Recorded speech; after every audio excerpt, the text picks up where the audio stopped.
Good evening, everybody. I hope all is well. Hope you're all safe and healthy and coping okay during this COVID crisis. You know, we, some while back, 8 years ago, 8 years ago, we created Rockin Fights at the Paramount. And it's been a spectacular series. And that series has really developed into probably one of the best series in boxing in the entire country. Well, right now, because of this corona crisis, we can't have our show tonight. But we've all gotten together and we've come up with an alternative, Rockin Fights Rewind. So we welcome you to our first of the Rockin Fights Rewind. And you'll be able to interact with our fighters tonight while you rewind and watch their previous fights at the Paramount. We have big plans moving forward for Rockin Fights, big plans to be back at the Paramount when this crisis is over and we're permitted to do so. But in the interim, we're going to be bringing you Rewind of Rockin Fights. So you'll be able to interact with our fighters and be able to see all the magic that made the Paramount and our series Rockin Fights so special. Tonight, you'll be seeing and hearing from, firstly, one of our up-and-coming stars, Tyrone James, pretty boy. Right? Tyrone's been an exciting fighter, brings them into the Paramount, packs them in, and he's been, thrilling them with some nice fights. He's got a great personality outside the ring, and we have high hopes for him for the future. You'll also be hearing from and watching fights of Danny Gonzalez. All right, El Gato. Danny's an exciting guy. He's got a great background and story to him. Really shows about adversity and all he did when he was a teenager at 250 pounds and lost that weight, and now is a champion at 140 pounds. Shows what you could do with your mind, body, and dedication. Then we'll be stepping up to the big boys. All right, we'll go to that light heavyweight, the beast from the East. All right, Joe Smith Jr. Joe's really become a top star sensation in this sport. He's top rated. He's got a title now, and he's actually in line for the World Championship. The fight was actually scheduled to fight against Alvarado, former champion, at light heavyweight, and that fight's been postponed because of the coronavirus. He was supposed to fight in June. But we have no doubt that he'll be fighting for the championship of the world once we're all back in action and being able to put on these live events. So you'll hear from Joe Smith, and you can pick his brain as well and talk about the fights that you'll be watching recreated and rewind from the Paramount, and also any other fights. Particularly, you might want to ask him about how he felt when he knocked Bernard Hopkins out and out of the ring in his victory over Bernard Hopkins, the legend. Finally, you'll be hearing from and watching rewind of the Hebrew Hammer, Cletus Seldin. And Cletus, he's got more wins at the Paramount than any of our fighters, including Chris Algieri, who started at the Paramount. So, exciting guy to hear from also, exciting inside the ring, and, a real character out of the ring as well.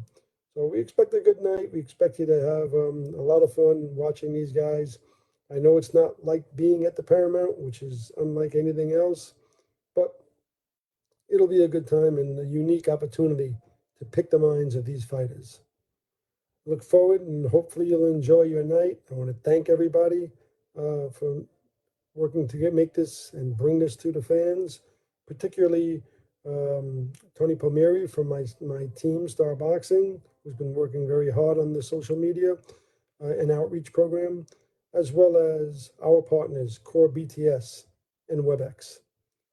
So sit back, hopefully enjoy the action, interact on Facebook, and interact with our fighters. And at this point in time, I'm going to throw it to the commissioner, the man who's been calling many of our fights. In fact, he's been calling fights so long, he called and commentated on my fight when I won the Golden Gloves years ago. So I'm going to throw it to him now, the commissioner, Randy Gordon. Thank you so much, Joe. You said a lot there, and we can't believe what's going on here. Since mid-March, most of us have been locked away in our homes because of the coronavirus or COVID-19.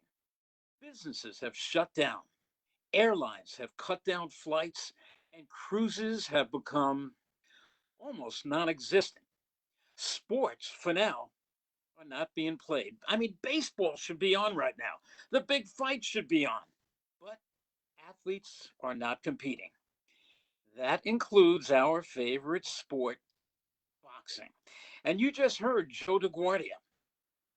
He couldn't take it either. So, Joe DeGuardia and his Star Boxing, he knows just how much we all miss boxing because Joe happens to be a former New York Golden Glove champion and he misses it too. So, he got together with his Star Boxing staff and decided to bring four exciting fighters whom he mentioned in that Star Boxing stable into your homes to visit with you and to show you some of them in action and to meet you, to talk to you, and yeah, to answer some of your questions. So please don't be shy.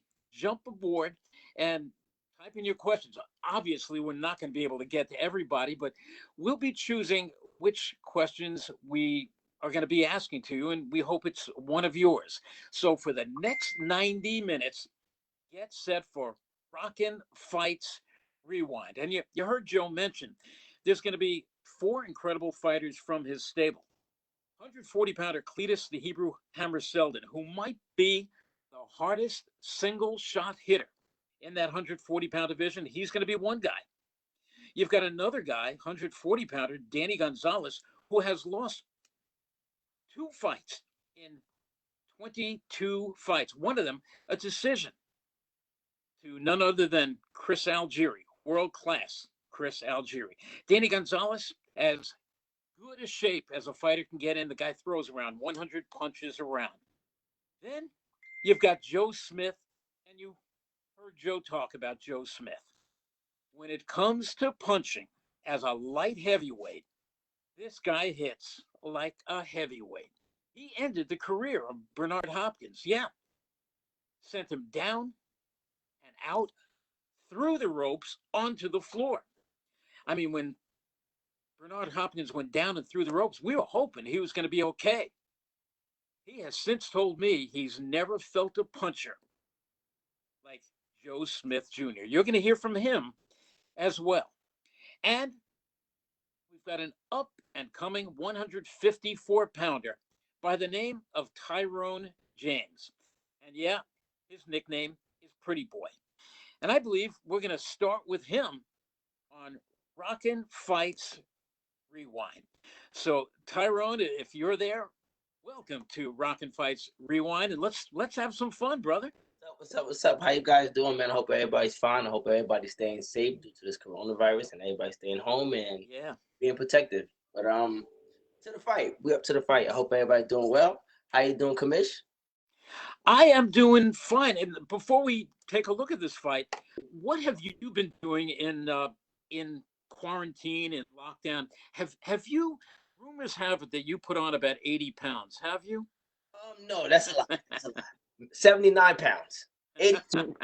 So you're a guy who stays in shape all the time. What do you do to stay in shape? A lot of running, a lot of exercising as well, push-ups, sit-ups. You know, just staying ready. So whenever my number's called, I'll be ready for it. So I just do that. I got a bag inside the house, so I train. Okay, let's take a look at some of your action. And this was several fights ago, and you were, I would say that you were still, I mean, listen, you're only 11-0 right now. And this was about number 6 or so into your career. And it looks like, and this one is at the Paramount, and it's a nice big ring over there. Do you like the big rings where you can use that long jab? Yeah, of course. I like to stay sharp, you know, stay poised, and the Paramount is a great place for that, you know. In the sense that ring is kind of small, kind of like that because I'm a puncher. So took place on November 20th. Do you consider yourself to be more of a puncher or more of a boxer? I started off boxing, but as the fight go on, man, I'm a good puncher. I consider myself a puncher as well. So I'm a little bit of both. I'm 50-50. You know, and you can see some of these fights on YouTube. All you have to do is just go to YouTube and type in the fighter you want to see, like Tyrone James or later Joe Smith or Danny Gonzalez, Cletus Seldin. And many of them are up on YouTube. And you could watch many of them also right here on the Star Boxing page. And every now and then you're going to hear some of the commentary from that night. Because it's the female voice is Cara Castronova. And I believe it's Mark Abrams delivering the blow-by-blow. And we listen, he had some surgery. He is doing wonderful, and he's back to 100% again, Mark Abrams is. So we're glad about that. Now, in this fight, I remember watching it because I was out of town that night and couldn't get to put the headset on and call your fight, which, you know, I always love doing. But I remember watching on Facebook Live that night, and I'm thinking, man, Pretty Boy is really controlling the action. Tell us what you're thinking about this point. This was a step-up fight for me. I was 6-0 at the time. This guy was 13-3 with 10 knockouts, so this was a big step up for me. So I just knew I had to stay sharp. Me and my coach, we worked on that, and we said we're going to box its first 2 rounds, and if we see something, we're going to go for it, and that's what we did in the 3rd round. Okay, so you've got about 30 seconds, a little over 30 seconds to go in round number 1. And do you like coming out fast, or do you like just taking a look at the guy? Well, I thought you might have tripped there. I remember watching it that night. Were you tagged, or did you? No. I tripped. It's a part of the game. You know, I threw a hook, and he wasn't there for the hook, so I tried to throw a jab to counter it, and I actually fell off balance, and mistake I made in the fight, but it happens. You know, you can't be perfect all the time, but it's a part of the game. It was a trip. You're listening to the voice of the man you see there, not that one, but the other one turning. You gave him a rotten look there, Ty. He was like, "Oh, what are you doing, man?" I was hungry. You know, I represent Star Boxing. I represent Joe DeGuardia. So when on these shows, I got to make it a rockin' fight. So I had to get excited, get hype, and that's what I did that moment right there. You know, and we're so glad you were able to join us tonight on Rockin' Fights Rewind. And that's exactly what this is, because the boxing fans are getting to watch something that I'm pretty sure they've never seen before. And I mean, I've seen it all, and I haven't seen anything like this, where the fighter himself, an up-and-coming fighter like you, is able to sit here and give us the commentary on himself. So if I was doing the blow-by-blow that night and you were my color analyst, what would you be saying about both fighters? What about that guy in the red trunks? He's a good fighter. He's tough. He's doing what he has to do. I guess he's moving forward. But that boy in the blue, that boy's special. Something else, you know. Very good. Yeah, I know you're a big fan of his. I know that. Outfit too. That boy, mom, she can sew. You know, that's what I'm saying. If I was a commentator that night, that boy, Pretty Boy, the jackpot, Mr. Ching, he's looking good out there. He's pivoting, he's slipping, and he's showing a lot of ring generalship. And it shows how skillful he is in the ring. He's catching punches. He's countering. He's gonna counter soon. I can feel it. I'm not sure. You know, 'cause I'm commentating, but there it goes. You know, I can kind of sense it from this angle over here, and he's looking good. So I can't complain, and I just hope the boy in the blue keep doing what he's doing, and when he retires. As you would say, as the boy in the blue, what are his strong points? What do you think is going to make him a world champion one day? Staying with Joe DeGuardia. That's one. No, that's a good answer. Oh, you know that. My right hand man. That's number one. Number two, staying focused, you know. You know what I mean? Never sidetrack and never getting lazy, just staying sharp and always staying in the gym. You know what I mean? Always be ready so you don't have to get ready. So that's what I would say to him. I just hope he stays focused and then sidetrack. And he should be good to go. He should be a world champion pretty soon. Okay, the referee Pat Sullivan has some words there. Yeah, he said it was a low body shot, a low shot. Thought it was a low blow. Me, I always aim to the ribs. I thought it was a body shot, but one was low. You know, one was low, and I apologize for it. I'm not a dirty fighter. This is part of the game, you know. And I hit him with one low one. first one I think was low. That one right there was not low. That was a body shot. And he felt that one, and he's gonna cry to the ref so he get a little break. That's a part of it, you know. Okay, what are you thinking there? Because I remember watching that and I said, wait a minute, that is not a low blow. Were you thinking he was going to try to maybe even buy a disqualification or something like that? He was a Kit Kat. He wanted a break, so they gave it to him, and then I said I'm gonna finish him off. So I instead of going to the body here, I faked him through a check hook there, and then I faked him again through another check hook there. So he's not worried about the body shot. I threw a jab hook, uppercut, then I go right back to the body because I knew that's where it hurt. And then the bell rings, and I let him know, oh, excuse my French, but I said, I got that ass now. I said, I got him now. Here we go, round number 3. I have a feeling that this could be it. I felt the same. Joe Higgins was my coach at the time, and we had a great game plan. And I said, Coach, I'm feeling good. He said, go out there and have fun. So that's what we did. Now, at the end of the second round, with all those body shots you were landing, did you know that you had him this round? I knew it. When I went back to the corner, like I said before, me and my coach, we spoke about it. Another body shot right there, beautiful body shot. He just said, keep going there. He's gonna complain. He's gonna try to say it slow, but that shows that he's hurt. And just keep going there, fake him there, fade him, throw hooks to the head. And the coach honestly said that was gonna be the way of getting him out of there. And as you see later on in the fight, that's what got him out. He was so nervous at the body shots. All it took was one feint, and that's what got him to open up and to the check hook. And now it's like you're measuring him, and he certainly looks like he's a worried fighter at this point. Nothing is coming back at you with bad intentions, and I just had a feeling the end was coming. Yeah, his heart. I had it. At this moment here, I knew I had his heart. The first round he fought very tough, but at this moment here, I just knew I had his heart. I had it in my pocket, even though I got a skirt on.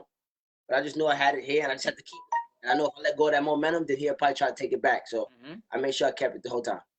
And the end is coming soon. I threw the check hook there. I threw a jab. I made him step back, check hook, pivot. Matador move. Learn that in the gym. Jab. Here comes the feint of the year. Ooh, got him the bait. Time hook. Got him. And here we go. This is the beginning of the end. Yes. Pat Sullivan follows you across the ring. It wasn't a pretty stoppage, but it was a deserved stoppage. Well deserved. I heard the beat. That hook right there was putting the food in the oven.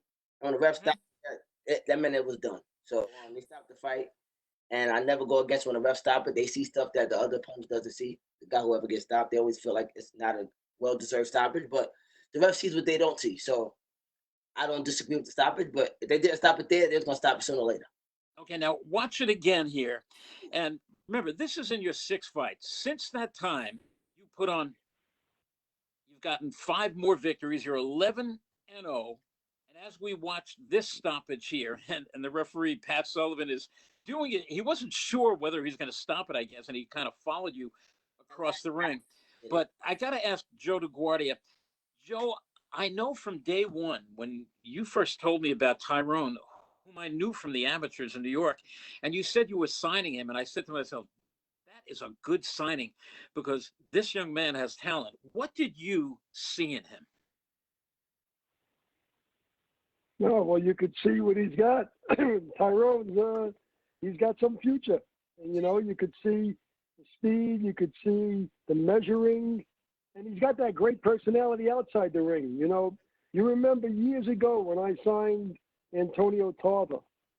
The thing that I liked with Tarver, and it was right after he had gotten beat by Eric Harding. Yeah. Right? But before he made it big with Roy Jones. But the thing that I liked was that character outside the ring also. And I see that in Tyrone. It's a different kind of character. He's a different type. But he's got that. Look, he could be a commentator. I heard him commentating on his own fight pretty good. Yeah, thank you. But no, I like what I see. I like what I see in the ring and what I see out of the ring, and I got high hopes for Tyrone. We got some big things in store. Thank you. And Tyrone, let me further. You're comfortable at 154, right? You don't kill yourself to make that weight? Nope. 54, 47, I'm fine. Okay, so we know some of the guys up at the top. I mean, a guy like Jaime Munguia moved up. He's now a middleweight. Okay. But there's still a guy way up there, and he's probably still another year or two away. Is Jermell Charlo? Your thoughts on? Great fight. I think he's a great fighter. I take my hat off to him. He had to do to get the belt and to keep it. So I like him a lot. I like a lot of guys up there, but when it's time to sign that contract, it's time to fight. I'm ready to go. I think I'm gonna be in tip-top shape. I think he's gonna be in tip-top shape. I think it's a great fight the fans want to see. How far away? You know, just being honest with yourself and the viewers and everything, you are looking better and better every time out. It seems today guys are in a little bit of a rush to jump in there. What about you? No rush. You know, like I always say, Joe DeGuardia, he's the captain. You know, I'm just one of the players, so he's gonna have my career in the right track and the right moves. So wherever he put me, I'm just a pawn here, and I'm just ready to go whenever he sets my date for me to fight whoever he has for me to fight. So I'll just be ready. Okay, I'll be ready. You have been an absolute great guest, and you know what? I think there is a future between your fights of putting on the headset. I loved your commentary tonight. My next fight, I think we should have me fight, and then I would tell you guys, you put the headset on me during the rounds in the corner, and oh my God, right, what he's doing wrong, and then we're going into the next round, and I do that. Now that would be a first. His name is. We might just do that. So I think I can pull it off. Maybe you could be a promoter too. I'll leave that to you. I like to work inside. Good idea. We might be doing that. Tyrone, thank you so much for joining us here on Rockin' Fights Rewind. You were terrific. What a leadoff hitter you are. Tyrone, Pretty Boy James. Like I said before, shout out to my mom for the boxing outfit. Yeah. One of the best in the business, man. Brookie, I have a good one. Yeah, she made that for you? Yeah. Oh, my mom, she does it all. She does it all. Every single outfit. That's why it comes so flashy. You never see me wear the same thing twice. Mom has it down packed, so I love her for that. And the outfits get better and better. They're like wine. It gets better after time. Nice. Mama James, you got a shout out for me. I like that outfit. Tyrone James. Cha-ching. Here on Rockin' Fights Rewind. So we're going to go from a 154-pounder to a young man out of Queens by the name of Danny Gonzalez. He weighs 140 pounds. He's got a record of 19-2-1 with 7 knockouts. And his strength, I have always believed, is in his incredible physical conditioning. The headset. Knockout.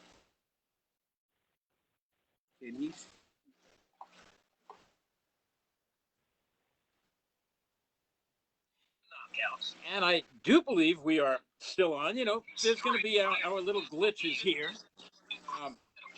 You know, it's funny since the nothing funny about the coronavirus, but so much of the world has changed because we're doing so many things on Facebook and Facebook Live and WebEx and Zoom and whatnot. We watch our television shows, our live shows, basically on social media now. So that's what we're doing here, and we're watching. What are you doing, Danny? On Facebook Live, we got Danny Gonzalez joining us now, 19-2-1 out of Queens, New York. Danny, how are you, buddy? I'm good. There we go. Yeah, you can hear us okay, right? Hey, you guys, good. You know, in a little while, we're going to be taking questions from a lot of the fans from all over the country. And remember, we're coming from my home on Long Island, and you're there in Queens, right? Queens.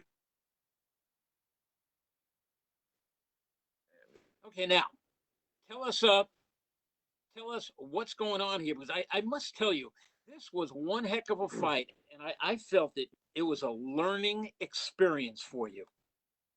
Yeah, it definitely was. You know, this was undefeated versus undefeated, televised. You know, I couldn't ask for a bigger show than that. You know, so it was great. You know, and I got cut in both eyes. I kind of lost the first round or two, and came back and got the knockdowns and got the W.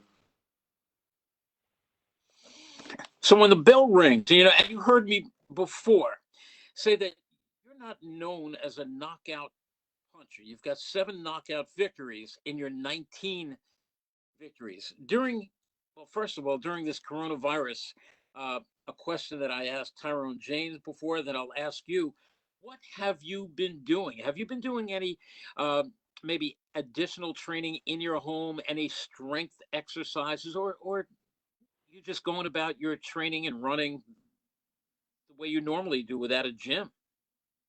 Yeah, I'm one of the lucky ones. I got a full gym in the basement, heavy bag, speed bag, double limb bag, everything you could think of. So I'm kind of not haven't really lost anything besides maybe the sparring and maybe some pad work. But besides that, I'm in full training. I can't wait till this thing is over and we can get back to work.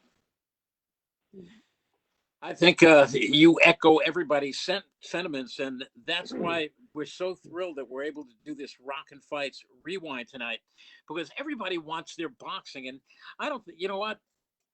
I thought that I wanted it the worst until I spoke to Joe DeGuardia, and Joe just said, we got to get back, and if we can't put on the fights, we'll just do something a little different. We'll give them a little bit of entertainment, and we'll give them Rockin' Fights Rewind, because Rockin' Fights is put on, I believe it's 38. I think they were about to put on 39 when the coronavirus came about. Now here comes round number 2, and you know what? The fight only heated up, and you saw an action-packed first round, and then came round 2, and you guys just didn't let up on each other. Yeah. My style is always, put the work in, throw a lot of punches, try to, break you down mentally, and then, take you out in the later rounds. And that's kind of what I did here. He was surprisingly good in the beginning, and I was actually kind of shocked. But I knew I was going to wear him down eventually, so all I had to do was continue to work, and eventually I knew it was going to go in my favor. What do you feel you have to work on? Well, there's a million things to work on. You could always work on things, defense, mindset, everything in there, really. The thing is, what I started to realize, because I've been doing this for a while now, it's all about the basics. It's not about the flashy stuff. It's not about that. You can win a world title with a 1-2, and that's what I'm focusing on, the basics. Because I'm watching you do your best to cut the ring off sometimes, and I'm saying, okay, he's got to get in a little bit closer, and sometimes you just what we call languish on the outside, just right there instead of coming right in. You're giving him time to set up. Definitely. It's funny because even after this fight, I was speaking to Teddy Atlas, and he told me one of the things I was doing that you got to be careful with is jumping in the ring. Guys just jump inside too quickly. They kind of just like leap in there, and higher level fighters are gonna catch you if you try to just jump in there. So this fight was a huge learning experience, and I never forget what Teddy taught me and told me that day. Now, the 140-pound division is just a terrific division. I mean, it's got one of, I think, 2 of my favorite fighters. One is Josh Taylor. The other is Regis Prograis, who lost to Josh Taylor. It's got Jose Ramirez. And I mean, those are just some of the stars in the division. Can you see yourself, maybe not in 2021, maybe in 2022, getting to the top? Yeah, I had not to say too much, but I had a big fight coming up, before this whole situation happened. If I won that fight, it was going to kind of put me in line for bigger things anyway. So I'm just, hoping for the big fights, and I think I'm a fight or 2 away.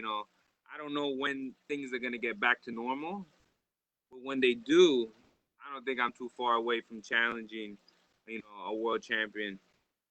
I think 1 or 2 really big wins, and I'm right there.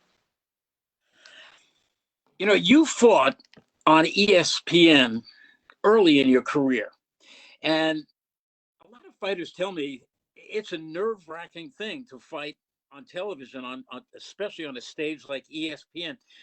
What was that like for you? You know, like a lot of people might not realize, but I was basically the co-main event on this. I was really what you call that, a swing bout.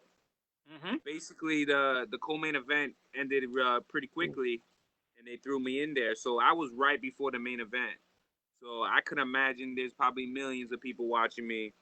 You know, I remember the day after this, I had like 20,000 Facebook ads and everyone trying to add me on social media. So definitely a lot of people saw this, and a lot of people interested in who I was and my story and everything. So it was just, honestly, I would say it's still to this day, it's the best moment of my career. What do you use more of, Yeah, Instagram, it was Twitter? a great night that night at the Paramount. Yeah, that was a special night. It was one of a kind to be on Friday Night Fights. Special you know. night. You're doing a great job. You did a great job that night. You had the fans going crazy. Yeah. You know, I got to, Joe DeGuardia, you have found what I call the blue horizon of the East Coast now, because the blue horizon, where so many of us watch television. I was so lucky back in the 80s to have called a lot of fights from the blue horizon. And this is like, it's a little bit bigger than the blue horizon. And I believe you call it the blue horizon on steroids. The blue horizon on steroids and clean. The blue horizon was a little dirty. but this place, yeah, the Paramount's great. You see the kind of action that takes place there. And you got fighters that really make the action. And Danny will tell you, what's it feel like when you got that crowd all crushed over you and yelling and screaming? It makes you fight more. It makes you want to fight more. Oh, no question. And Joe, what does it take for a promoter to put on a fight like this, to take that big step up and put on a fight at the Paramount, in the blue horizon of Huntington, if you will, on a big stage like ESPN? It's one thing for the fighters to get in there, but what about you to put on a fight on ESPN? Well, look, it's a lot of work, but the thrill is great. It's one of the reasons why now, and I'm sure Danny feels it. He wants to be back in that ring. We want to be back out there promoting. And you now, when you can't do it, you really see how much you miss it and want to do it. Yeah, you don't miss it until it's gone. The voice of Danny Absolutely. Gonzalez. You hear Danny Gonzalez here on Rockin' Fights Rewind, and Star Boxing's Joe DeGuardia, the CEO, founder of Star Boxing and Rockin' Fights. Joe, of all the places you've promoted, you promoted some great arenas, casinos, and everything. There's just something very special about the Paramount, isn't there? Oh, it's like, you have that hotbed of activity, those fans. And that's why, by the way, when you look back and you say, we want to get back to normalcy or some kind of normalcy again, you want that action, you want that feel, you like the idea of people being around you. And the Paramount had that feel and has that feel. Right. So it's a special place. It's a special venue. Okay, Danny, at this point in the fight, I think you're starting to take over. You're getting a little bit marked up, but you're lumping him up too. But I thought that your punches were more on the mark, more on target, and just sharper punches. Tell us what you're thinking at this point. Yeah, like I said before, I was a little surprised at how good he was, But you got to remember, he was an undefeated fighter. He's on national television as well. Mm-hmm. They're those type of fighters, they ain't gonna go down, and they're gonna give their best version of themselves. As you watch right now, I knock him down. I didn't even know what I hit him with, but I was just so happy I got the knockdown. And I knew I was up on the scores at this point. So I kind of relaxed and enjoyed myself a little bit more in there. So you sound a little bit surprised that he went down from whatever shot you said you hit him with. Yeah, I think I was just throwing crazy punches and something land, You know what? You are a fighter. One of the few, because I do think it's a lost art. And my colleague on Sirius XM Radio, Jerry Cooney, who was a murderous body puncher, loves watching you fight. He said, this Gonzalez is so concentrated. He loves that body work.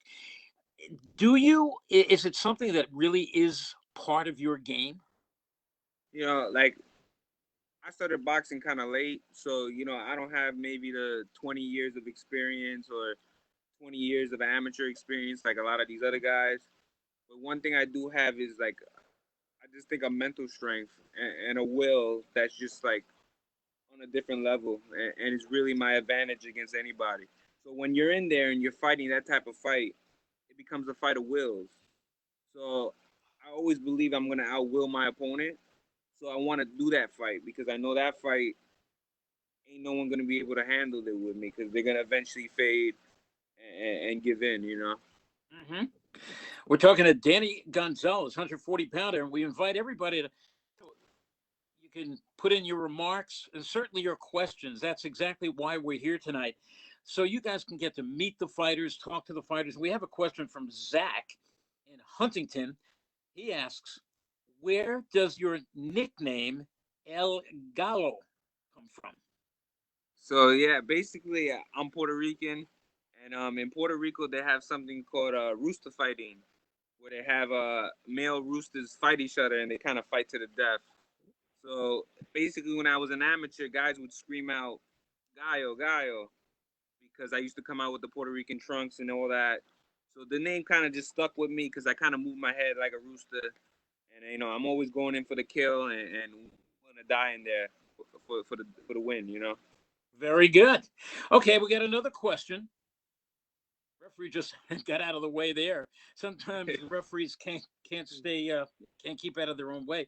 Let's see, a question from Matt in Hauppauge, Long Island, New York. He asks, what is next for El Gallo, and is there any chance of fighting Chris Algieri in a rematch? Well, I guess you might know the answer to that, but certainly Joe DeGuardia is on with us too, so both of you can answer that one. So I'll go first. I'll fight Chris Algieri anytime. Go ahead, Danny. I'll fight Chris Algieri anytime, but I think that's gone. So I think we're just moving on to some, top 10 guys and come to go take those guys out, and leave the judges out of it. And keep those questions coming because that's part of what our Rockin' Fights Rewind is about.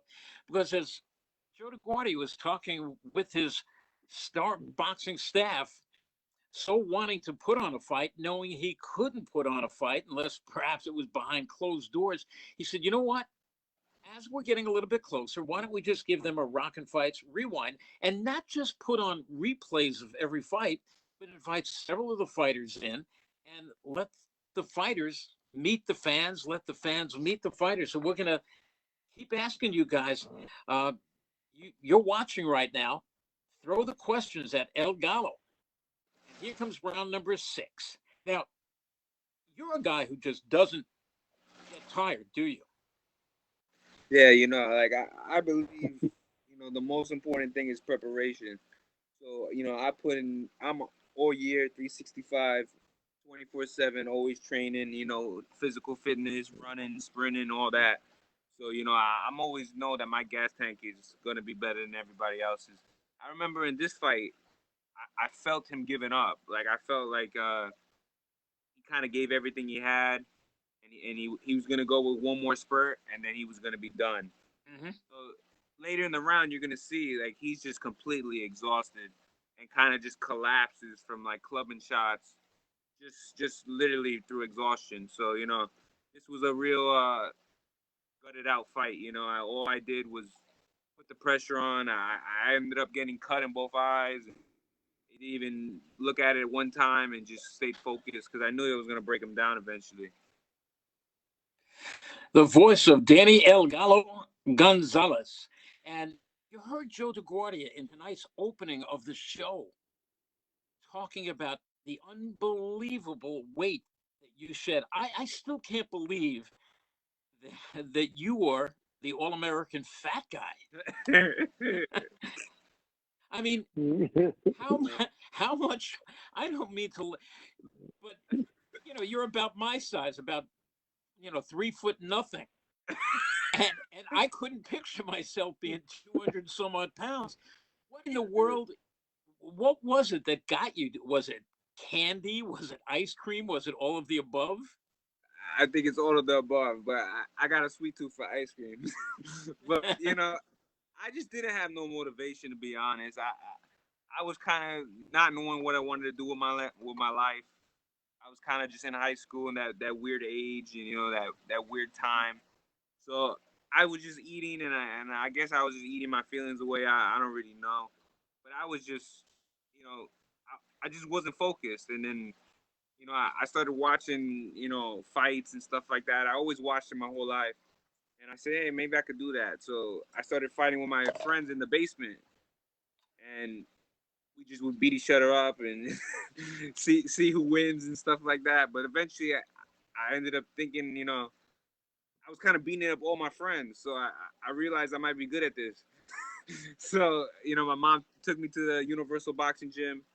I met Moses. I know you know who Moses is. And Moses, absolutely. He took me like a father. And he was like a father figure to me. And, he got me motivated. He got me looking for a passion and a purpose. And then we're here today, 15 years later. WBC, Intercontinental Champion. Yeah. WBO Champion, 19-2. And on the verge of some big fights and one day becoming a world champion. So, well, take a look at this action here. Now, take a look at this action. I don't mean to cut you off there, but here's where you sent him down. And I actually think the referee, Seldin Murdoch, did a great job in this fight. I think he's a very underrated referee, and I think we're going to see some big things, not just from you in 2021. I expect Seldin to get some big fights. I know if I was still commissioner, I'd give him a call. I'd start spreading out the wealth a little bit and giving some of the other good referees in New York. And I applaud you and your opponent tonight, and Seldin Murdoch, for the great job that he did that night.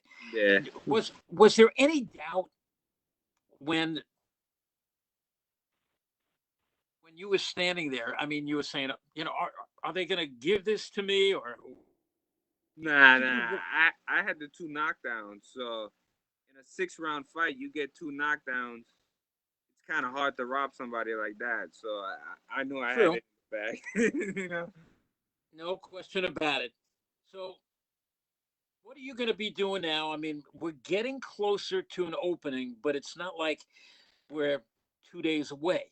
It's going to be in little stages. And of course, that in the New York City, Queens, Brooklyn, Long Island, Nassau County, Suffolk County area, we still have some rising numbers in the coronavirus. So it's going to be still a while before we get out. So what's Danny Gonzalez going to be doing during that time? The same thing I always do, train. I just be training constantly. Spend time with the family, spend time with your girlfriend, put more time into those things because, most of the time you don't really have too much time to give that to them. So, just spend more time with the family, make sure everyone's safe. And, I'm still doing the same thing. I honestly feel better shape now than I was before this started. So, I'm not enjoying it, but the freedom to train the way you want to train and do the things you want to do, sometimes it's better for fighters. Sometimes fighters just train too hard, so training the way you want to train, sometimes you're less sore and you actually feel better, So I kind of learned some things in this quarantine. Well, Danny, you keep being safe, buddy, and do what we have to do. And that's basically stay indoors. And if you do get out, and especially if you're going to be going in anywhere near a crowd, into a store, please, you're a leader. You're a team leader. Wear that mask. If your friends see you doing it, they're going to be doing it too. And we're going to get over this coronavirus, and we're going to stop watching you on video. We're going to watch you back in a ring over and over again, live. Yeah, definitely live. I can't wait. And like you said, the main thing is to stay safe and do the right thing, That's it. Danny Gonzalez, El Gallo, they call him. Coming up next, we've got maybe the hardest puncher in a division of nothing but hard punches. The guy is 25-3 with 20 knockouts. I don't know how he doesn't have 25 knockouts. We're talking about Joe Smith Jr., who in his last fight beat Jesse Hart in basically an all-out brawl that, you know what, Joe Smith should have won the fight going away, and one of the judges just didn't have it as such, but Joe won the fight. But this was earlier in his career, and you're going to see the way Joe Smith starts. Some guys like to feel an opponent out, and Joe DeGuardia, I'd like to find out from you, when you first signed Joe Smith, did you realize he was this kind of puncher? Well, look, you know, we knew he was a puncher. Joe turned out to be the puncher in the light heavyweight division. What a banger. What punches. Joey, how you doing, all right? I'm doing great. Yeah, you sound good. And before we even continue with this video, we asked before Tyrone James what he's doing during the lockdown, and Danny Gonzalez. So during this lockdown, which for me, and I guess for you too, it's day number 58. I started on March 12th. When did you say, okay, I'm getting in, I'm not coming out? What are you doing with yourself now? Well, I've been trying to stay busy with my tree company. We've still been out there working, and I've been doing a lot of training at home and, you know, just staying busy. Doing a lot of yard work too lately. Okay, so he's doing a lot of physical work. You know, he's always in shape. Now, I guess we can take a look at this fight, because this one is not going to go too long. This to me is typical Joe Smith. Like, balls to the wall. Here we go. Go get him. And did you know anything about your opponent? Did you know that you were going to just come right out and say, screw it, I'm not feeling him out? No, I didn't want to feel him out. You know, these are one of my earlier fights. You know, I was looking to get in there, put on a great show, and get the guy out of there as fast as I could. We're talking to Joe Smith Jr., who, this is fun. Calling your fights is so much fun for an announcer. And now, you know what? Here I am doing the announcing, but I want you to do the color here. So if you were watching this kid in green, you call the fight. You don't know this kid in green. What do you think of him? Oh, man. Man, I mean, like I said, every time I get out there, I try to put on a great show. And when I see guys punching like me, you know, I love being there and watching that kind of fighter. Well, you know that, listen, fight fans enjoy a good technical boxer and everything, but when it comes to bangers, to just guys who get you out of there, I mean, who was more exciting? Who brought in more people than Mike Tyson, Catskill Thunder? Because I loved watching Mike Tyson fight. It was something to watch. You know, you can't make a mistake against Joe Smith. This guy, he's in the corner, he's covering up. So that's perfect for you, because he's covering your throwing. As soon as somebody covers up like that with me, I know the fight's over. And you know, before I talk about Jerry Cooney, he loves body punches, and every time he watches you rip those shots, Jerry, who's sitting next to me, is going, oh, like he's getting hit, because he knows the feeling, what it's like for those what we call rib roasters. You got to work the body. It slows people down a lot. What's that, Joe? Absolutely. No, Joe DeGuardia, when you were boxing, I remember you as that boxer puncher. But Joe Smith is one of the, I think, the few guys that we see, not just with your promotional company, but in the sport of boxing, when it's heard that Joe Smith is fighting, the fans love it, because Look, we haven't had a banger like this Oh, he's since thrilling. Tyson. Joe, what happened? You know, he's thrilling. Randy, there's nothing like that when you got a thrilling fighter fighting, and people want to see that. Look, I've seen so many fights, but Joe will tell you, one of Joe's most famous fights, when he knocked out Farah, Oh, Joe will great. tell you, Oh yeah, so entertaining watching me jumping up and down for the ringside. Yeah, that's one of my best memories of that night. Like that, you go, okay, Joe, I got a question for you here, and we invite people to ask all the questions they want tonight. And this one is from Zai, and he asks, Joe Smith, who's the toughest opponent you have ever faced so far? And how do you see yourself after 3 or 4 years from now? Wow, that's jumping ahead. I'm gonna say the toughest and best fighter that I fought was definitely Bivol. He was, he was a great fighter, and as I was in there with him, I realized the more aggressive I got with him and the more I went after him, it was like the better he got and the more he hit me. So that was definitely a tough fight, and I see myself in 4 years, definitely I'm looking to win a world championship sometime this year, hopefully, if things return to normal, and oh, they will. Maybe defend it a few times, and then later on down the road get a rematch with Bivol. Well, let me just say this about Bivol. Dmitry Bivol is probably, in my mind, the best light heavyweight champion out there. And of course, is Artur Beterbiev, who's a much different fighter. He's got thunder in both fists. Who would you pick in a fight between Beterbiev and Bivol?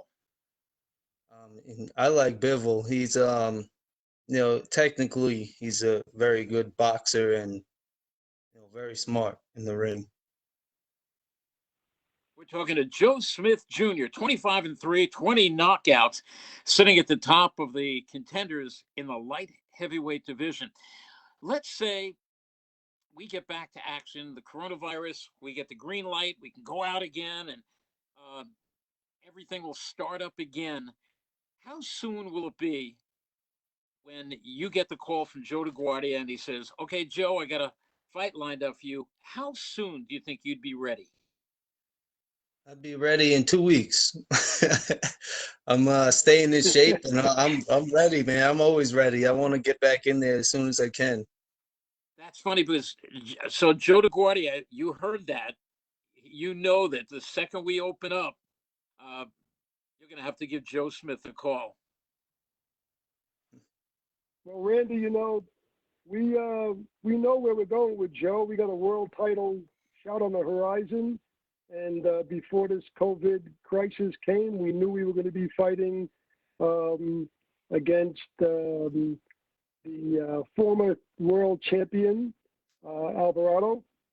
Right. And I'm sorry, Alvarez. And Eleator Alvarez, we had a title fight on the horizon. So, so that'll still happen, and it'll be, like Joe says. Soon as everything's ready, I know he's ready to go because he's looking forward to that fight. Yeah. He wants to his ultimate path to the championship of the world. Okay, we got 2 questions for Joe Smith. This one comes from Sarah in Fort Lauderdale, Florida, and she asks, did you feel any ring rust in your fight against Jesse Hart? No, honestly, I was very prepared for that fight. I know I had some time off, but I believe the time off actually benefited me. It gave me some time to get back in the gym and work on a few things, and I felt great when I was in there. And we got another question here, and this is from Howard, and he wants to know what inspired you to get into boxing, and what does it mean for you to be a high-rated boxer the way you are? Well, I got into boxing from my father. I moved in with my father when I was 13. Down to a boxing gym to keep me busy, and they threw me in the ring, like, let's say 2 weeks in, and I was hurting guys that were in there for months and years, and I just stuck with it. It was just natural talent, I guess, natural ability to box. Talking to Joe Smith Jr., light heavyweight contender. And, you know, just before you said you can't wait to get back in there. So I'm guessing that it's going to probably be before this year ends.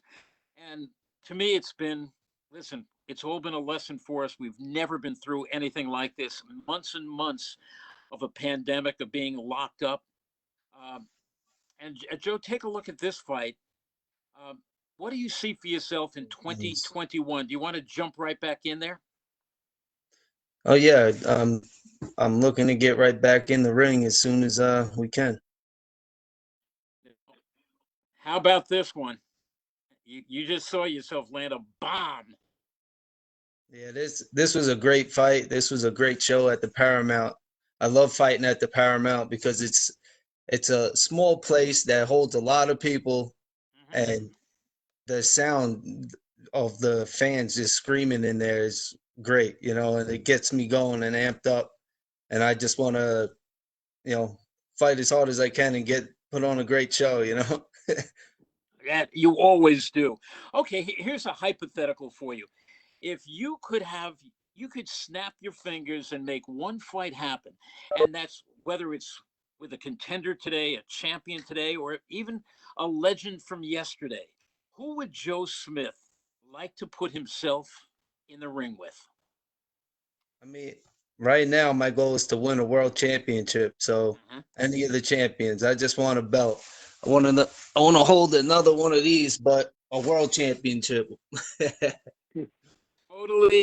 Totally understand. Joe, we're going to continue through the night taking calls and questions. And, you know, I think we might have, let's see, we're watching this replay. Watch this bomb. You talk us through it. Well, I hit this guy with a lot of bombs. He was a tough guy, man. Yeah. I can't believe he stayed in there that long. Whoops. My favorite punch I landed was that left hook. You know, when in the middle of the second round.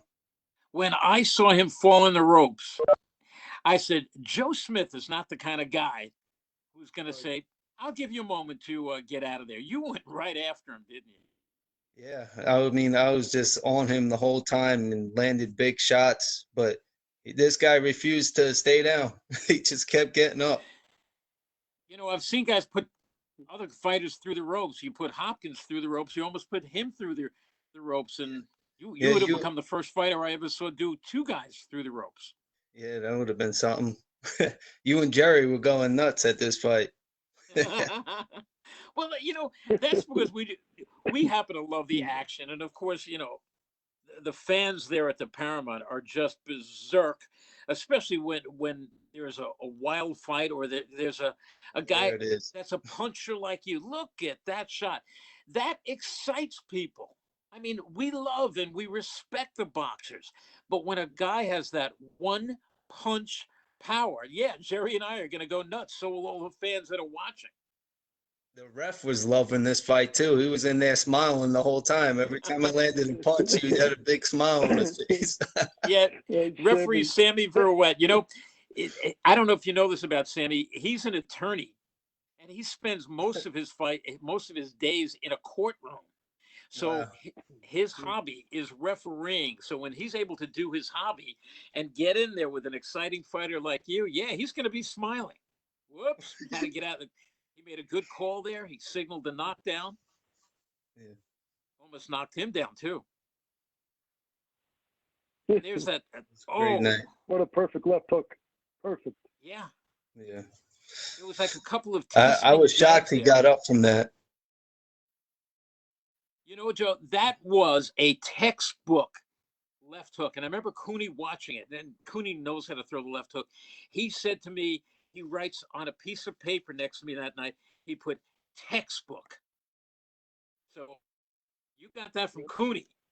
And it really was. And that's going to be a video that down the road, your kids and everybody else will be watching. So you just, look, You just keep doing what you're doing, working with those trees and all the yard work and everything else that you're doing. Yeah, this time off, I'm gonna build up a lot of strength just from splitting wood, dragging brush. So I'll be ready whenever you can get me in there, Joe. Let's go. So you could say that Joe It's going to Smith be Jr. soon. World Championship. Yeah, Are I you need going to that come belt, back, man. Joe? Are you coming back a stronger and better fighter than we've ever seen before? I truly believe so. I feel like, I turned 30 a few months back, and I feel like I'm in my prime right now. I feel stronger, faster, and more motivated than ever. So looking forward to being back in. Joe Smith, thank you so much for joining us here tonight on Rockin' Fights Rewind. You and Danny Gonzalez and Tyrone James have really made this show so far, and we got one more to go. Thank you, Joe Smith Jr. All right. Thank you guys for having me. Well, coming up Good next. job, Joe. Yeah, you know what? He's another one. You could put that headset on him. He's exciting, and he loves watching himself fight. Well, I have said for the longest time, We all love watching him fight. Cletus Seldin, the Hebrew Hammer, who's 25-1 with 21 knockouts. I have long said that he is the hardest puncher in the 140-pound division. And that says a lot, because there are guys like Regis Prograis who can punch, Josh Taylor who can punch. There are guys out there who can punch. Single shot, left hook, right hand, Cletus Seldin might have it over everybody. Take a look at this action here as we're going to invite in Cletus Seldin. Again, 25-1 with 21 knockouts. And Cletus, are you with us now on your microphone and headset? Oh yeah, what's going on, guys? There he is. And Cletus, welcome to the show. And what have you been doing during your lockdown? Oh, I've been having just a nice time at retirement. It's nice to be 33 years old, retired, stay at home, make my YouTube videos, hang out, watch the sun come up, watch the sun go down. Take care of my guinea pigs, hang out with my girlfriend. Retirement, just retirement life. See what happens when you work with Starbucks and you retire at a very young age. I don't want to hear this word retired. Not from you. Not especially after your last few fights. You're retired now during COVID-19. But when we get back, you are going to be in the ring again, right? Yeah, absolutely. We're just waiting for whenever it is, and it feels good because one thing I got over everybody else is I'm used to going from one fight to an injury to now not being injured. So everybody's gonna have to start over, and I already know how to use that to my advantage from the 5 surgeries that we had starting over. So I think we have a one up on everybody in the game because of that alone. And now you're taking a look at the opening round. Now you're a fast starter. You like coming out and putting your hurt on your opponents, don't you? You like that? Yeah, I used to be always a slow starter. Pete Brodsky trained me to come out fast.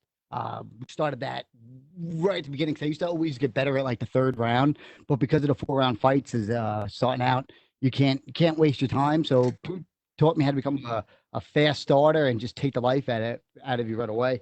And then over the years, I was able to get really good at it to where the second part of the round, I still had the stamina, or the second round of the fight, that I still had the stamina to keep going more than I did before. This guy was standing up to you, and he took some of your good shots. And I was actually kind of surprised that he stood up under those shots, and especially in the first round when you've got 100% of the gas in your tank. Yeah, this kid was a short notice, and he was ready to leave it all in the ring. When we went to the weigh-ins, we seen how tall he was. I was like, oh, okay. And then he was one of the few fighters that we ever fought that wasn't scared of me, and whatever I threw, he came back with. Right. There are some fighters who you can tell they get into the ring, and you could look in their eyes and know This guy is scared. And I think everybody goes, of course, in scared. You do, and everybody does. But to a certain point, this guy looked like, no, come on, Cletus, bring it on. Yeah, that's a Joe DeGuardia especially. Got a short notice guy. I think this guy had the cartels with him, and they just dropped him off. And we went to one of the craziest fights that we had. It turned out to be the better for me overall, because getting somebody that could actually fight back. Now, you have fought at the Paramount many times. You like it there? It's become my favorite arena. Yeah, that's our place, little Roman gladiator spot. You know, the hammerheads coming. Everybody comes cheering. Everybody's coming ready to bring down the house every single time we fight. And we haven't been there in 3-4 years. To be back there this time and sell out crowd, and the crowd being crazy with an opponent that was literally as vicious as I was. He just couldn't withstand it. The hold, but you could see it just banging right here, just going back and forth, going over and over again. The thing about I think his name was Lewis. Was his first name Lewis? Yeah, he was able to. He had a granite chin. You could hit him as hard as you want in his chin, and there was going to be no damage. But if you hit him in the body, then he would start weakening, and that's where I started getting him. But the beginning of every round, he'd come out banging. We're inviting everybody who's watching tonight to fire away with your questions. And right now, we've got Cletus Seldin, the Hebrew Hammer, and here's a question from Vets. He asks, why are your fans called Hammerheads? Hamma, Hammerheads. The Hammerheads, they created their own style and a unique personality among the boxing fans. Unless you come to a boxing match, you wouldn't really know who they are until you got there, because they are the loud, obnoxious, drunk. They will try to fight my opponent. They've getting arguments with the opponents before the fights, after the fights. They're threatening them. You know, they are guys just from Shirley and Long Island, and just vicious individuals who want it as much as I do in the ring. And they are a great crowd to have. You want them on your team. You don't want them against you. Having people just cursing and screaming at you, calling you every different kind of name that you don't want to hear. They're not like the people of today. They're, stuck in the 90s, where they're a little bit more vicious and have great personality. And we get another question for you.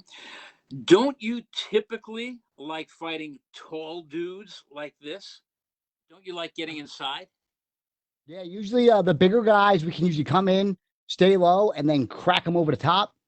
This kid was much different. He was literally like pushing like a video game. You took the power button and you just threw A and B. As you can see, just threw 2 punches he'll throw. He'll throw the power. He's holding the power button down with the left trigger, and then he's just whack, whack over and over again. And usually we want to get inside. We want to keep him inside, but also you got to be safe. And it's an art that we learned between Pete Brodsky and Scott Lopak and Joe Gadij and Steve Damiani over the years. They taught me how to use it very well.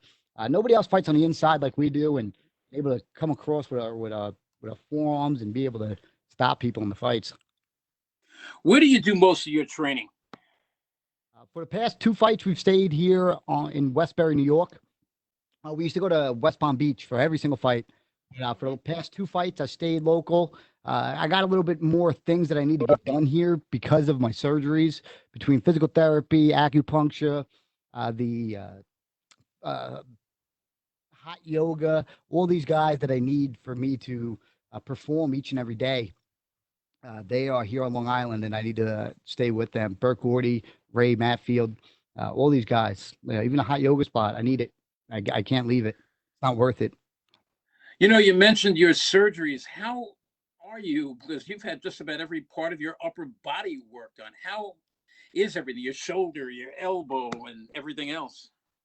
It's good now. I got crazy arthritis. I'm 33. I got crazy arthritis. My left elbow, I bet you when I'm like in my 40s, is just going to be shot because it cracks every morning. The other shoulders are tight, so I got to continue to loosen them up. Like mentioned before, the hot yoga is like the biggest thing for me to stay loose. At some points, I was doing it 2 times a day, every day of the week. And if you've never done hot yoga before, it sucks. It's hot and it's unforgivable. Every single time, it's a hard workout. Okay, I got a question for Joe DeGuardia, and this is coming from Tom. We don't know where Tom's from, but it's from Tom, and he says, what do you have planned for Cletus next?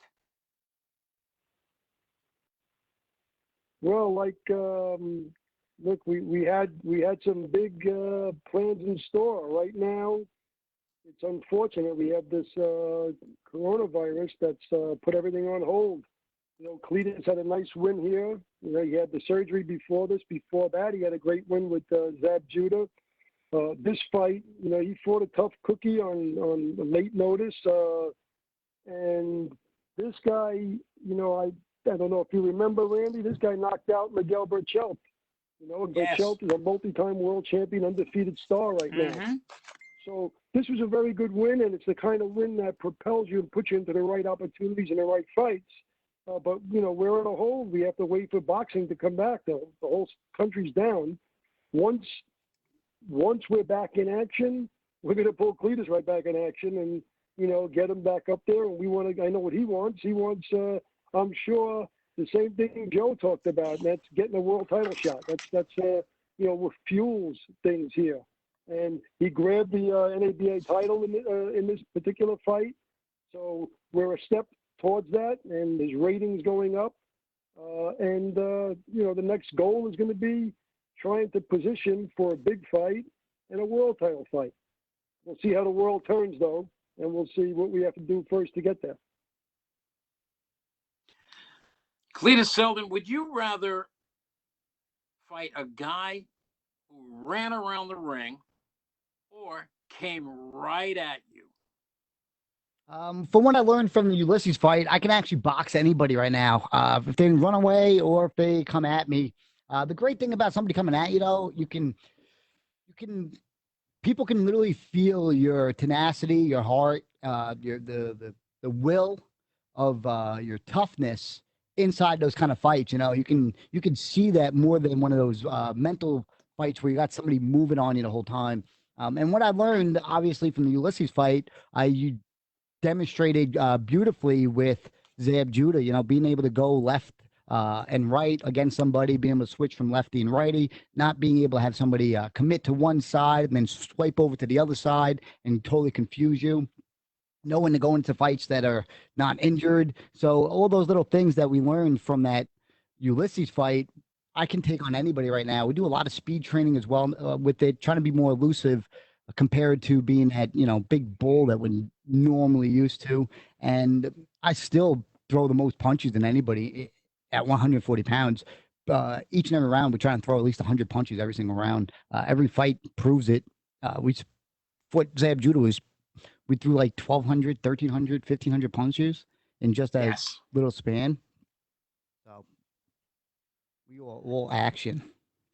Yeah, I was lucky enough to have been at that fight, been the announcer for that fight, and I was very impressed with how many shots you threw. You actually threw a lot more shots against Zab Judah than you are doing right now. Yeah, so in this fight, I actually took what I learned from Zab Judah fight and used it in this one. Usually when I would get in close, when I fought Zab Judah, I would just tap you and just tap you, and just be like a really pestilent, like mosquito on you. Compared to this one, I would try to hit you with bigger shots when I got closer and inside. And that's why I was able to get this guy out in the 7th round compared to me getting Zab Judah out in the 11th round. What I learned in the 11th, 10th round against Zab Judah, I was able to learn to be able to use that closer in fights like this. Because if you take this, just this next sequence, I'm trying to hit you with bigger shots instead of just those little shots right there. The voice of Cletus, the Hebrew Hammer Seldin. Nice sidestep. You went over to the side. You were in front of him, stepped over to the side. Do you have any fighters that you... Who's your favorite fighter? My favorite fighter? Whoo! Man, Henry Armstrong is my favorite fighter. Everybody knows that. The greatest fighter of all time. Bell rings, he runs across the ring, punches you in your face, punches you some more, slips some punches, and punches you again, all the way to the end of the 15th round, coming out, swinging, just like it was round one. My favorite fight of all time, Henry Armstrong. He certainly was one of the greatest. And I'll tell you something about him that a lot of people don't know. Henry Armstrong, before the fight started, 1 hour before the fight started, he'd begin shadow boxing and hitting the mitts, hitting his trainer's hands or whatever it was. For 15 rounds, he would warm up with about a 30-second rest. He would get into the ring absolutely soaking wet. It was round 16 when he got into the ring. That's amazing. He's the greatest fighter ever lived. And he has that same kind of style that I like to fight frequently. You know, I don't need a big layoff. Even throughout my injuries, I still fought frequently, even though if I was even injured, to where I get to stay in shape by getting in fights like this. I could have fought this fight and then maybe 2 weeks later, 3 weeks later, fought again without a problem, just because I love their style and I love being in shape like those guys were, and it was because of how frequent they fought.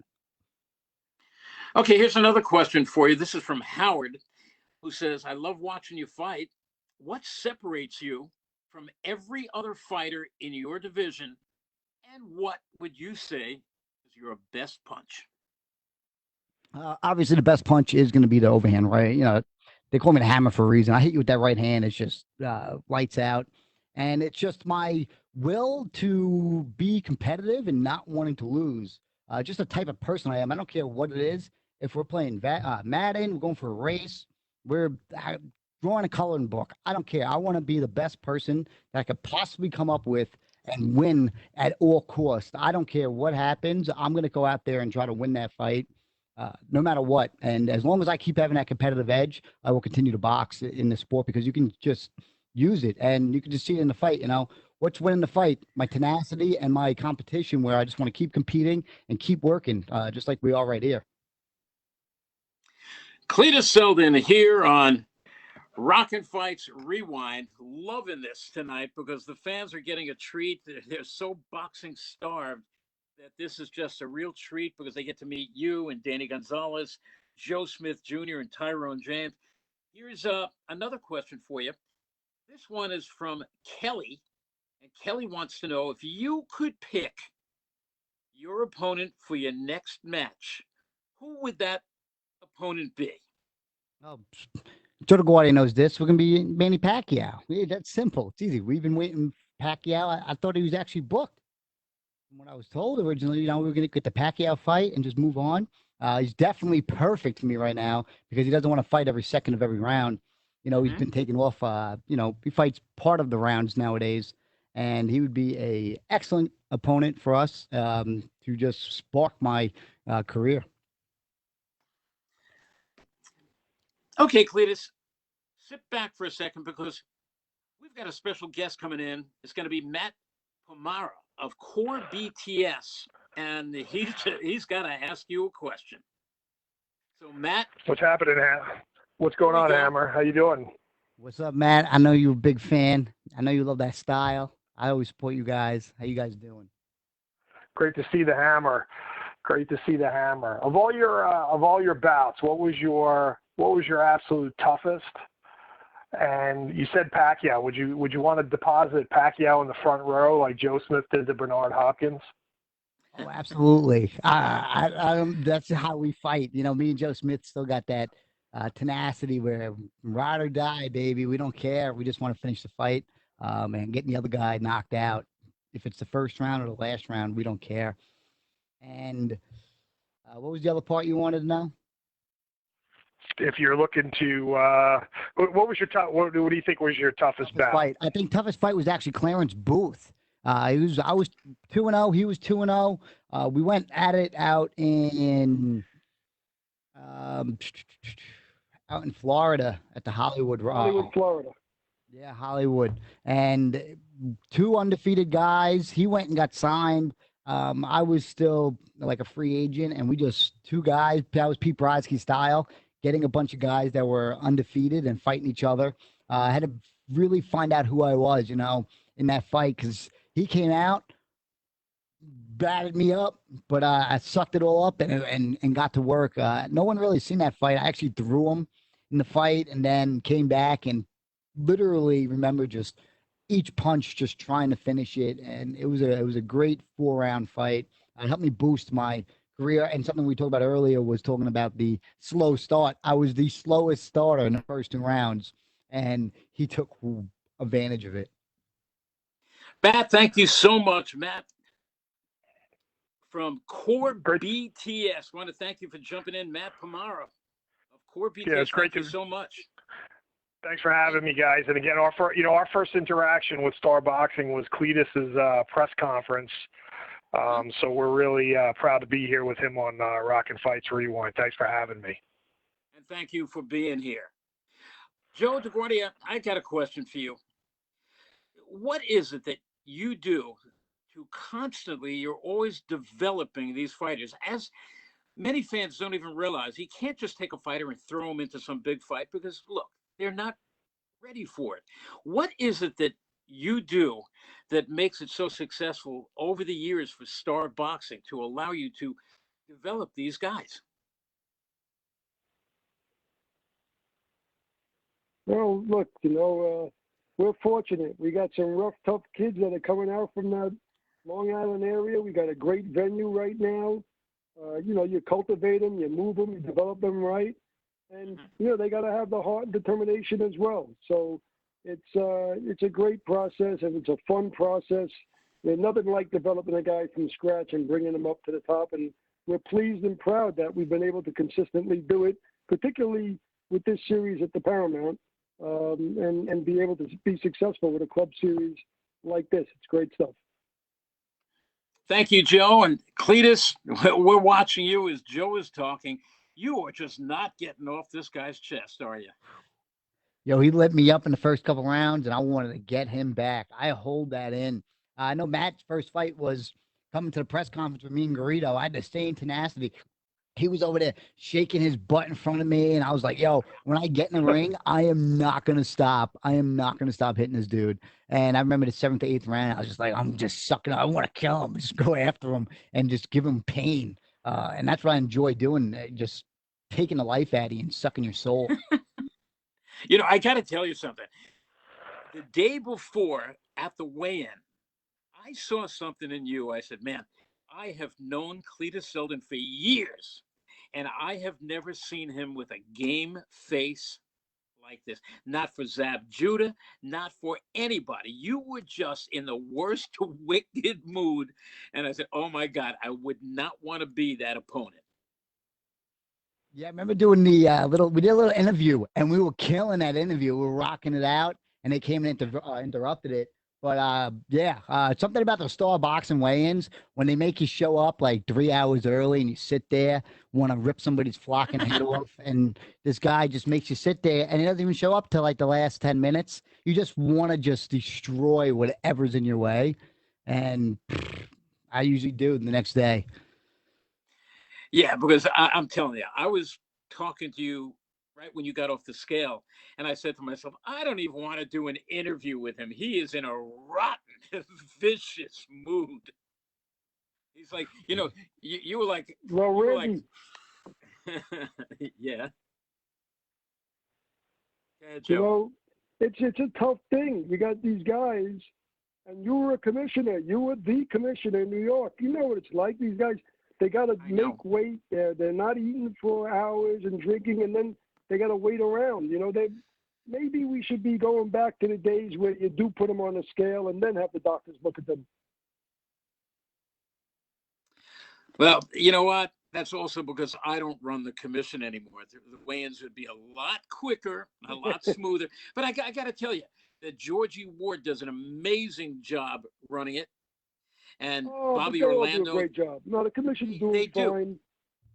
Yeah, they're doing fine. It's a tough balance you have to make. Mm-hmm. And you did my weigh-ins as well way back. It is really not an easy thing to do. Well, Cletus, there was no surprise. The hand goes up in victory.